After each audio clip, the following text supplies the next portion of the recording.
been a while, but can't kill the good set of brothers down, man. Sit your podcast down, back in full effect. G, the Saints fan, boo, in the building. Reek in the building. Yes, sir. Back.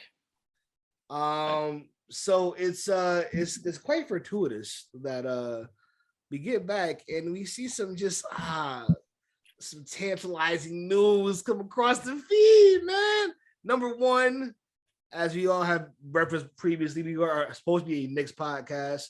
This fucking Saints fan ruined it, but it's all good. Either way, Saints and the Pelicans fan. Who the fuck's a New Orleans fan?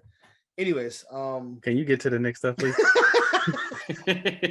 Anyways, so looks like first and foremost, let me just stop right quick and address Danny Ainge. Mr. Ainge. You got no fucking leverage. He wants out. I'm talking about Donovan. We got the best package. Pause. But we do. What are you gonna do? Well, I'm gonna go to Washington and I'm gonna go to so-and-so and I'm gonna see, who they don't got it. So what are we doing? You calling our line back up saying, can we move him before training camp? Bitch. So Shams is reporting that is exactly what happened, and that's verbatim. He called back up and said, can we move Donovan?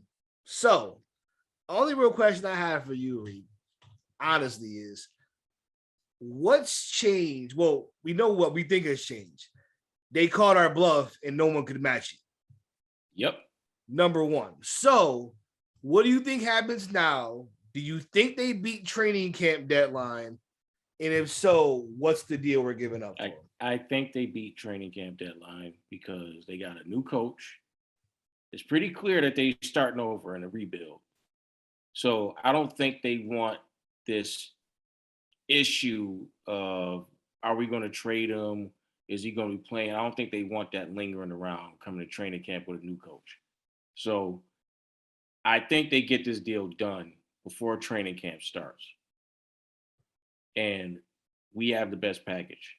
Whether it's this package or the package I saw with the Lakers, where the Brody gets shipped to Utah, they buy him out, we get Donovan, and we both, between the Lakers and the Knicks, give Utah some picks, which is the deal I prefer because we don't have to give up nobody.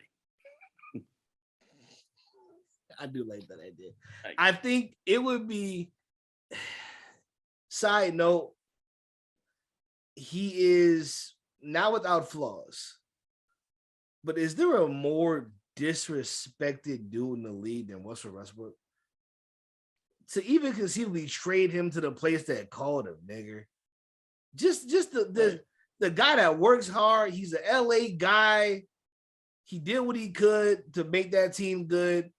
Reality, the reason why he can't is because he's playing with Mr. Glass and Mr. never takes blame. Is it his fault? No, it wasn't his fault. They needed shooting and they brought him in. That ain't his fault. That's Pelinka's fault. That's Beanie Bus fault. That's Bron's fault and AD fault. Right. They all them fault. Like, yeah, well, we cool. Let's bring them on. We need shooting and we ain't great shooters, but we gonna make it work. Nigga, this is not 2008. Need some shooting, bro. Side note. But yes, I would love to see that deal happen. I'm excited about the possibility of getting rid of Randall too. That just has me giddy with excitement that we could maybe get off of Randall as well. But man, I would love to get rid of Randall. I've been like, listen, if they I would just hope that I wish they just did it straight up. Randall for Donovan, straight up. First time, no, I tell you, I was gonna say Randall for Brody. Let Brody play out his last years in New York. I would take that in a heartbeat. I would. But I'm just trying to see when does training camp start? I feel like I don't know when that is. Like, isn't that in a couple of weeks? Is it September? I think maybe. Maybe September. Either way, I think I do think the deal gets done. I am excited about that. Do you think there's a chance? So this is my last question. Do you think there's a way we can keep Obi, Grimes, and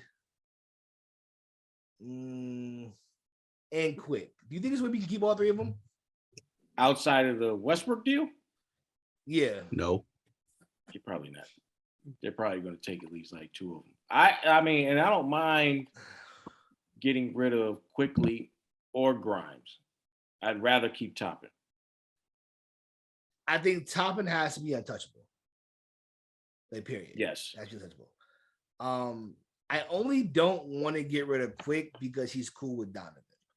Right. And it leaves Grimes, who I like. But if I had to pick, if you got a second, I want Grimes and Toppin. If I had to pick, right. That's how I look at it. I'd rather have those two because Quickly is like, all right, bringing in Donovan. He's the third guard under 6'3". Right. It's like I don't really need you. They'll still be friends. He'll still come visit you. It's business. You know, we need bigger guards with Grimes. You keep Grimes, keep Toppin. You know. I mean, if they had to take them both, fine. I just like you can't. I have a problem with giving away New Yorkers. That's just me. I don't have a problem giving away like when you grow up a fan of the team and like and the idea is to get rid of Randall and Obi starts. That is the goal. I would think is that he gets to get full range and start. So I don't want to get rid of him and then have a gaping hole or then feel compelled to keep Randall because he cannot stay. He got to go. I already saw in that little summer league game with Brunson and Toppin and Randall. Not the pickup game with the Joe Schmoes. Right. Like it was, and the thing is, like, I do not care that they lost. Like, cause I don't care about that. You know, because it's only because the Knicks people made that a big deal. Like all those dudes go out there and lose them games all the time. Because then, for one, they're not playing hard because they don't want to get hurt. And two is like you could see, like with footage I've seen, like none of them were playing real defense, like at all. So it's spectacle for the fans. I'm gonna go about crazy windmill dunks in and throw an alley or two, shoot some half court shots, and it's damn near exhibition. Think of that fucking Globetrotters coming to play. Right. LeBron and DeRozan won by 1 point against overseas players. So, but the thing that worried me was watching Randall and like, he got Brunson out there and Toppin. All I'm watching him do is still play like the same Randall. Like I'm that dude and I'm going to keep shooting threes. Randall has no moves. Right. It was just like the same Julius Randall. And I was like, this is going to be a problem because he really feels like, this is my team. And he keeps. Honestly, though, shouldn't he feel like it is his team? No. What else? I mean, what else do you tell him? He's a top paid guy in the team. What else can you tell him? But this is your team. That's all you can tell him. But it's like the front office knows, like, if Julius Randle's your best player, you're not in a good spot. Facts. The Pelicans fan would know all about that shit. They were not in a good spot. We're not in a good spot. Like, we are not in a good space at all. Like, he gotta go. He does have to go. He gotta go. I agree. He has to go. He does have to go. Well, I'll leave that there for a second because there's somebody else from the Knicks organization who may also have to go. Mr. James Dolan. Dolanite. It seems like there's a rumor from some of the financial minds of our time that suggests maybe once this project is completed in LA, that Dolan may move to sell both the Knicks and the Rangers. And so this is really early on. It's gonna make this man who's kind of a dick even richer. This is a good question. Who would you like to see the team purchased by if you could pick anybody to buy them? Mind you, the price is going to be upwards of $4 billion. Right. The Knicks are worth a lot of money, people. We're the highest. We're worth more than all the other teams. It's us and the Lakers. We're worth more than the Lakers. Sorry. Master P. Yeah, okay, no, so let me see. I think I can kick him, right? Right. Yeah, it's like we're trying to Master P. Can you imagine? We're not trying to. Why should I buy your bum ass team? Right. Percy was supposed to buy Reebok. He's gonna have a team wearing Reeboks. No, he wears those no more. He was definitely gonna have a team in Reeboks. If they're not Iversons, nobody wears Reebok. Everybody's gonna be in Shaq Toastuses. Percy gonna have the whole Percy. You can imagine the sponsors on the jerseys. Rap snacks. Because they had the Percy rice. But don't he got rice? Don't he got like oatmeal mix? too? Yeah. Oh my goodness. So Master P, you want to be funny? The No Limit alternate jerseys. Oh, those would be hot though. The camo. That was the one thing he made. I was kind of just like, maybe if I lived in the South, I had nothing else to wear. Maybe like a real team. Can't have P. Miller across my chest. Oh man, I don't know who has $4 billion. That's a good question. Who got $4? I wonder if like Jay can't own a team no more, right? Because he got Rock Nation Sports, so he can't own a team. Right, yeah, he can't own a team no more. He has to divest completely. Maybe Umar got a lot of money for that school he can use. Who? Umar. Okay, so we're gonna ignore you completely now. Nobody care about who buying the Knicks. Plenty of people care about who buying the Knicks. That would be the blackest staff and the blackest team. Yeah, we are. It's funny. Another that came out recently. This is why when people talk about like, oh, my Knicks is trash, whatever. Do you know we have the blackest staff in the league? We hire more brothers than anybody. I will argue with my own brother about this. He's like, man, I don't care about that shit, but I do. They hired brothers. They gave Fisdale and the fucking Derek Fisher a shot at coaching. Right. And both. When we started turning the franchise around, we finally got a black front office. They knew ball. They knew talent. Right. I mean, but like we employ more people of color than anybody. So like, I mean, I can respect that. And even a white dude named Leon.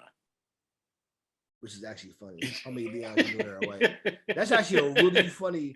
That is funny. I don't know many. I can't name one.